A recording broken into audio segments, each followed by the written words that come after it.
une espèce de démon, il y a un type de démon, pour qu'il sorte, il faut un genre de prière, un type de prière, un type de prière qui sort de l'ordinaire, un type de prière qui n'est pas comme les prières qu'on fait ordinairement.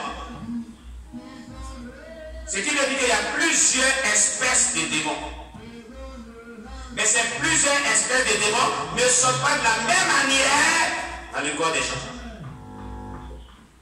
Quand il dit cette espèce de démons, c'est qu'il y a plusieurs types de démons.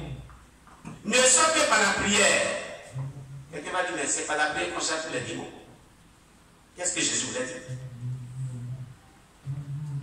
Amen. C'est par la prière, effectivement, qu'on chasse les démons. Ça, c'est Marc qui avait pris par la prière.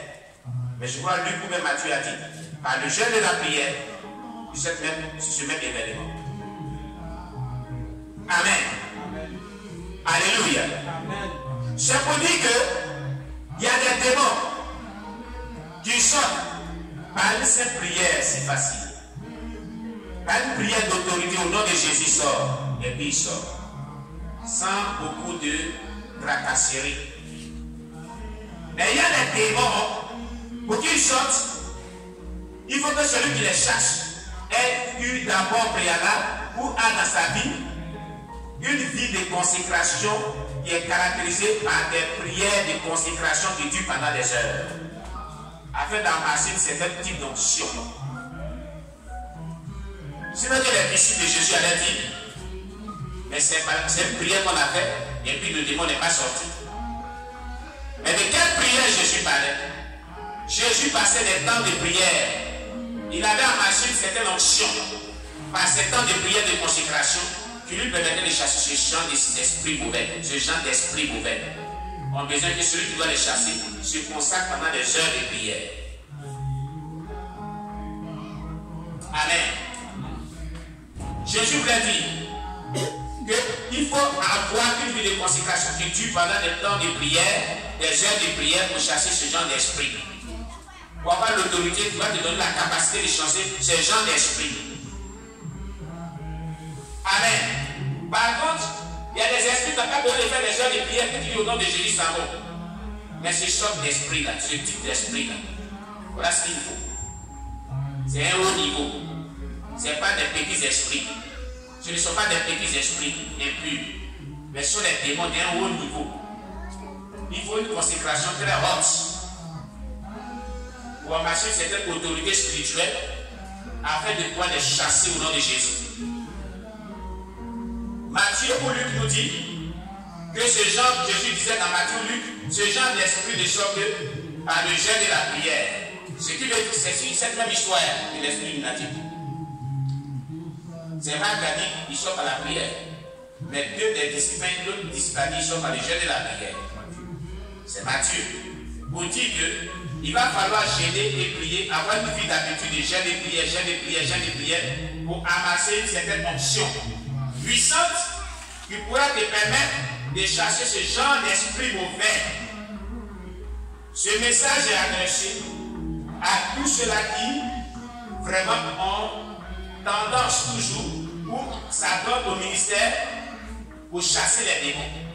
Tout cela que Dieu a fait la grâce d'avoir cette onction qui opère dans le domaine de la délivrance. Amen. Mais je dirais que tout ministère est appelé à chasser les démons. Parce que si vous êtes un berger ou bien un leader établi sur l'église, il y aura des personnes qui viendront avec des prêts spirituels qui nécessitent que vous priez pour la délivrance. Amen. Et donc vous aurez besoin de pouvoir consacrer votre vie à jeûner et prier, passer des heures de prière, passer des temps de jeûne et de prière, pour que Dieu vous accorde une certaine onction qui sera capable de pouvoir chasser les démons dans la vie des gens qui en ont besoin. Amen. Amen. Cela est très important. Il y a tellement de leçons spirituelles qu'on peut vraiment tirer de ce texte biblique. Nous allons vraiment les amener minutieusement. Amen. À partir de ce cas, il y a tellement de leçons spirituelles qu'on peut tirer sur la délivrance que nous allons commencer à parler de certaines leçons spirituelles. Amen. La première leçon spirituelle qu'on peut tirer, c'est que la manifestation du démon, ce démon se manifestait par le mutisme et la surdité, un esprit sourd et muet. Amen. C'est ce que la Bible dit. Alléluia. Ces deux manifestations étaient permanentes dans la vie du sujet qui en était possédé ou qui en était vraiment démonisé. Amen. D'autres manifestations n'étaient visibles que lorsque les démons saisissent le corps. Alléluia. C'était des manifestations occasionnelles. Le garçon était jeté à terre, il épumait, il graissait les dents, il se raidissait, avait des convulsions et se roulait par terre. Regardez ces genres de manifestations. On peut les voir un peu partout. Plusieurs démons peuvent se manifester comme cela.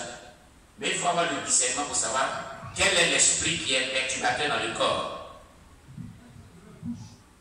Jésus l'a regardé. Il a dit, toi, esprit de mutisme, de sourd et de muet, sors de ce corps. Comment il a su? C'est par l'esprit. C'est par le don de discernement des esprits. C'est pourquoi tout chrétien doit avoir le don de discernement des esprits. Tout leader, ce don-là ne doit pas le manquer. Quand vous exercez le ministère, dans le charisme, dans le domaine de la délivrance, disons, et que vous n'avez pas le don, vous ne manifestez pas le don de discernement des esprits, vous ne pourrez pas prier efficacement pour la délivrance des gens. Soit l'esprit m'est déjà parti, mais ce n'est même pas l'esprit que vous chassez, vous avez dit, toi, démon de vampirisme, soit ici, alors que ce n'est pas un démon de vampirisme, c'est un esprit de cécité, ou un esprit de la sirène des eaux, ou un esprit de célibat, ou un esprit de python. Mais qu'est-ce qu'il va faire que tu vas savoir quel esprit est dans le corps de telle personne qui l'agit? C'est bien le don de discernement des esprits. J'étais hier avec une maman à Divo. Cette maman dont je vous ai parlé, qu'on voulait chasser de l'église, la maman Niaouré, qui est l'épouse de mon ami pasteur qui est décédé, mon frère pasteur qui est décédé. J'étais allé lui rendre visite après longtemps de cours. Et comme il y a un bien-aimé qui lui avait fait un don pour elle, donc j'étais allé lui donner. Et puis, elle dit, ah, vraiment, apôtre, elle dit oui. Elle dit vraiment, il y a un songe. Il y a un songe sur un enfant. Elle dit, ah bon, elle dit oui, un enfant. D'accord? Mais l'enfant a besoin de délivrance, c'est qui je suis. Dans le songe, avant ce songe, j'ai prié. Je me suis levé à 4 heures pour posséder les portes d'éveil. Pendant la porte de la journée, toute crue, j'ai prié. Quand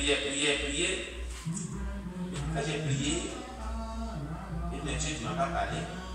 Il faut que tu me parles quand même. Seigneur, révèle-moi quelque chose. Et j'ai prié encore et je me suis couché. Voilà que j'ai un songe. Et voilà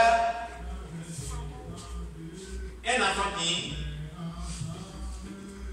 vit avec moi dans la maison ici. Et l'enfant, je vois ses dents. Il y a 2 dents comme des dents de vampire, là, un en haut et un en bas. Et un en bas, et en bas. La main des dents des vampires sont là. C'est comme ça. Et l'enfant a commencé, ses yeux ont commencé à devenir rouges. Comme les yeux d'un démon. Mais qu'est-ce qui se passe? Mais qu'est-ce qui se passe? Et il y a un esprit qui a commencé à parler à l'enfant. Et je vais vous tuer. Et puis il a dit encore, si tu dois me tuer, il n'y a pas de problème. Mais cet enfant-là, tu dois le libérer d'abord. D'ailleurs, mais qui es-tu? Toi qui parles de cet enfant. Il dit, je suis l'esprit de Paul Israël. Qu'est-ce qu'il a dit dans le songe? Je suis l'esprit de Paul Israël. Paul Israël. Ça m'a étonné étrange que le démon qui a animé l'enfant dit, je suis l'esprit de Paul Israël. Paul Israël. Mais ces deux noms sont bibliques. Pourquoi un esprit peut porter le nom de Paul Israël et posséder un enfant? Alors, elle a dit, que tu sois Paul Israël, que tu sois, tu dois sortir de cet enfant au nom de Jésus. Et elle a commencé à combattre, lier cet esprit. Et du coup, l'enfant a disparu. Donc, elle allait voir le pasteur dans le songe. Le pasteur est responsable de l'église. Il dit, ah, venez voir cet enfant qui vient moi. Voilà ce qu'il dit. Comment vous allez venir prier pour l'enfant? Et puis, ils sont venus, puisque les bébés sont venus là, et manger bien servi. Mais si elle n'avait pas su le nom de cet esprit, comment elle allait procéder au cycle de chasse? C'est vrai qu'on dit esprit impur sort de ce corps, mais quand bien que tu ne connais pas le nom. Tous les démons sont les esprits impurs. Il fait que tu dis, toi, esprit impur sort de ce corps, il va partir. Certes, c'est vrai. Mais il est important que tu manifestes le don du discernement de l'esprit. Il est important que quand un esprit se manifeste, tu interroges le Saint-Esprit pour savoir quel est l'esprit qui se manifeste là.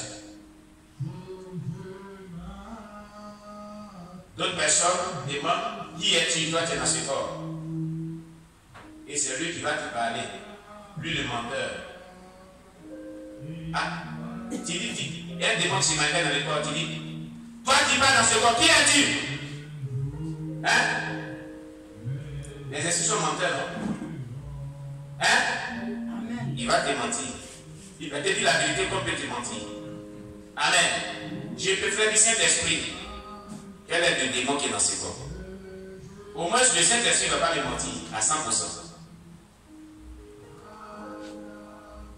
Et quelqu'un me comprend? Au lieu d'aller vers le mauvais esprit, l'esprit impur, dont qui est menteur et qui a pour père le diable qui est menteur, pour lui demander qui est-tu, il peut ne pas décliner son identité. Il peut donner un autre nom. Et que ce n'est pas lui-même d'ailleurs. Amen. Je dirais Saint-Esprit qui est dans ce corps. Et ce qu'il va me dire là, ça sera sûr. Mais avant d'interroger Saint-Esprit, soyez sûr que Dieu vous parle de manière authentique aussi. Amen.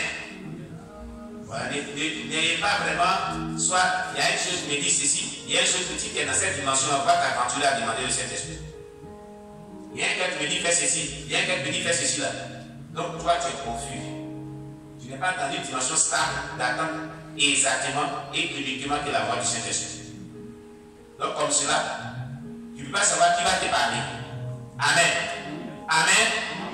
Donc enfant que tu arrive à ce niveau pour demander au Saint-Esprit, il va falloir que tu sois dans une communion avec le Saint-Esprit direct, sans qu'il y ait des histoires de dire, il y a un gars qui m'a dit de faire ceci, il y a un gars qui m'a dit de faire ceci. Parce que si tu ne sais pas la voix du Saint-Esprit que tu dis, Saint-Esprit qui est de l'Esprit, c'est une voix démoniaque, ou bien la voix de la chair, ou bien la voix de Satan lui-même, il te parle, il va te tromper. Alléluia. Alléluia. Est-ce que tu dois savoir?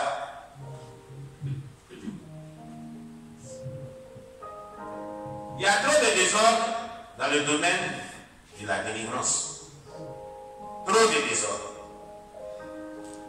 Trop de désordre. Amen. Trop de désordre. À tellement de choses se passent. Il faut avoir le discernement.